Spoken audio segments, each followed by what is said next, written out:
sponsored by Big Sale Fashion Festival. Plot number 220 Ram Niwas, North Bazar Road, beside Dr. Deshpande Hospital, Gokulpet Market, Nagpur. Ramesh Awas Yojana के लाभार्थियों को 40 करोड़ रुपए देने की मांग 27 तारीख को नागपुर के संविधान चौक पर की गई थी। जो एक रैली भाजपा के द्वारा निकाली गई थी, उसमें 60 स्टार बस की जो बस है वो इस्तेमाल की गई थी। उसके ऊपर अब जो एडिशनल कमिश्नर है उन्होंने 2 अधिकारियों को शो कॉज नोटिस थमाया है। वही जो नगर सेवक धर्मपाल मेश्राम है उनके पास भी शो कॉज नोटिस आएगा, ऐसी जानकारी फिलहाल सामने आई है। तो इसी के लिए हमारे साथ बात करने के लिए धर्मपाल मेश्राम जी है। सर, आपने जो आंदोलन किया 27 तारीख को, उसके बाद 2 अधिकारियों को शो कॉज नोटिस दी गई है कि आपने स्टार बस राजकीय कामों के लिए कैसे दिया, तो इसके ऊपर आपका क्या कहना है? देखिए, नागपुर महानगर पालिका और आपली बस, इनमें कोई भी करारनामा इस प्रकार का हुआ नहीं कि कौन सी बस कौन से पॉलिटिकल इवेंट के लिए दी जाएगी, खासगी इवेंट के लिए दी जाएगी, सोशल इवेंट के लिए दी जाएगी। ऐसी कोई भी कंडीशंस, अटी, शर्ती, नियम हुए नहीं। और हुए अगर उनका ऐसा कहना है हुए है, तो वो कोई भी प्रकार से नागपुर महानगर पालिका के सभागृह में आए नहीं। और इसलिए इनका इस तरह से नोटिस देना यह सिर्फ दबाव तंत्र की नीति का भाग है। मेरा स्पष्ट ऐसा आरोप है कि श्री मीना यह नागपुर शहर जिले के पालक मंत्री नितिन जी राउत इनके दबाव में आकर लोगों का, आम जनता का लक्ष्य इस मूल विषय से भटकाने के लिए इस प्रकार का षड्यंत्र उन्होंने रचा है। ऐसे षड्यंत्र की मैं कठोर शब्द में निंदा करता हूँ और आपके माध्यम से चेतावनी भी देता हूँ कि यह नागपुर महानगर पालिका है। यहाँ कानूनविद लोग हैं, कानून जानने वाले सब प्रकार के लोग हैं। इस प्रकार का कोई भी नियम बाह्य काम उन्होंने नहीं करना चाहिए। उन्होंने खुद को ऐसे सब चीज़ों से बचाना चाहिए। अगर वो इस प्रकार का काम करेंगे तो हम भी सत्ता पक्ष के सारे नगर सेवक इस प्रकार का कोई भी कृत्य सहन नहीं करेंगे। यही मैं बताना चाहता हूँ। आपने पालक मंत्री नितिन राउत का नाम लिया, तो किस तरह से इन्वॉल्वमेंट है? क्या आपने जो आरोप लगाया है कि उनके द्वारा ही जो है वो उनको कहा गया है, उसके बाद कार्रवाई की गई है, शो कॉज नोटिस दिया गया है?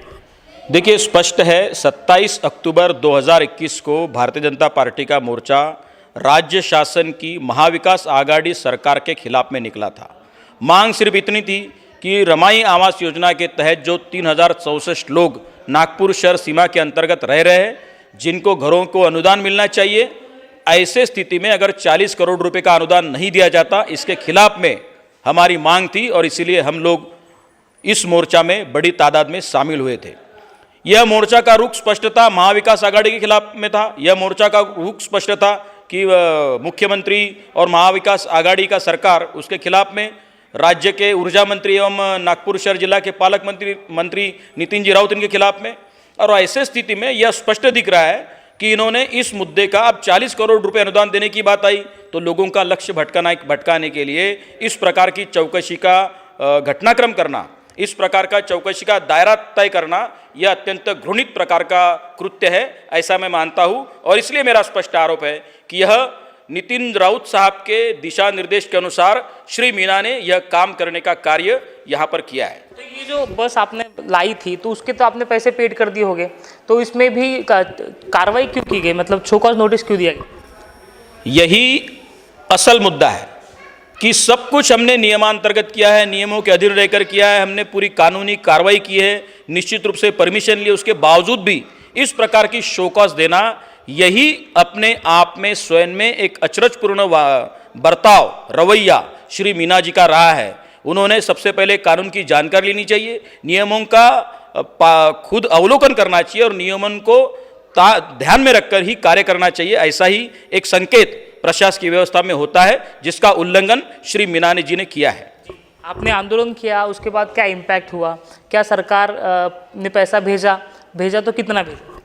सरकार ने इस आंदोलन से ध्यान में रखकर, इस आंदोलन की नोंद लेकर निधि तो दिया है, लेकिन सिर्फ 1 करोड़ 80 लाख रुपए का निधि मुहैया कराया है। और यह भी ट्रेजरी के अधिकारियों के मार्फत मौखिक निर्देश महानगर पालिका को दिए गए हैं कि यह 1 करोड़ 80 रुपयों का वितरण करने के लिए प्रति लाभार्थी 1 लाख रुपए, तो हर जोन से 18 लोग, इस प्रकार से 180 लोगों को यह अनुदान दिया जाएगा।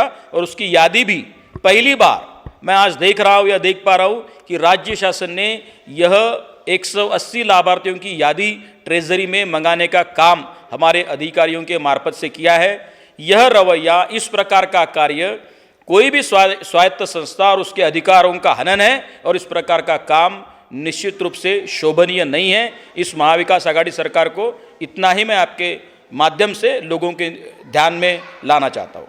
The Arvind store is now open at Manish Nagar. Here you can get men's fabric like linen, cotton, suiting, shirting.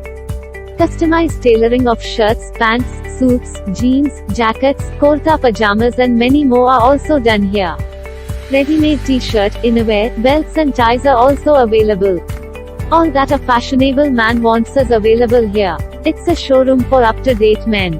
Formal stitching for ladies too is done here by Arvind trained tailors. Visit now to get festive offers like never before. So remember, the Arvind store, Manish Nagar, Besa, Somalwada Road, opposite Krishna Super Bazaar, Nagpur. नया घर बनाना है, लेकिन सामान कहां से खरीदे ये सवाल सता रहा है। हार्डवेयर के अच्छे और भरोसेमंद दुकान की तलाश में हो तो फिक्र नॉट, सीधे आइए दादाजी हार्डवेयर में, जहां आपको मिलेगा एक ही छत के नीचे दादाजी सैनिटरी, दादाजी पेंट, दादाजी इलेक्ट्रॉनिक्स, दादाजी प्लाईवुड, दादाजी सनमाइका, वो भी होलसेल दामों में। हमारा पता नारी रोड, नालंदा नगर, भारत गैस गोडाउन के पास, नागपुर। संपर्क करें 8551988088 पर। वाजिब दाम, भरोसे का काम, दादाजी हार्डवेयर। नमस्कार प्रिय बंधु, मैं आशीष वंजारी, संचालक दादाजी हार्डवेयर से, जो नागपुर शहर में विगत 25 वर्षों से संचालित है तथा हमारी 2 पीढ़ियाँ नागपुर शहर वासियों की सेवा करते आ रहे हैं। हमारे यहाँ सभी प्रकार के हार्डवेयर, सैनिटरी, पेंट, इलेक्ट्रिकल्स एवं प्लाई माइका मॉडलर किचन के घर बांध काम के पूर्ण मटेरियल उपलब्ध कराए जाते हैं। एक बार हमारी शॉप पे ज़रूर पधारें।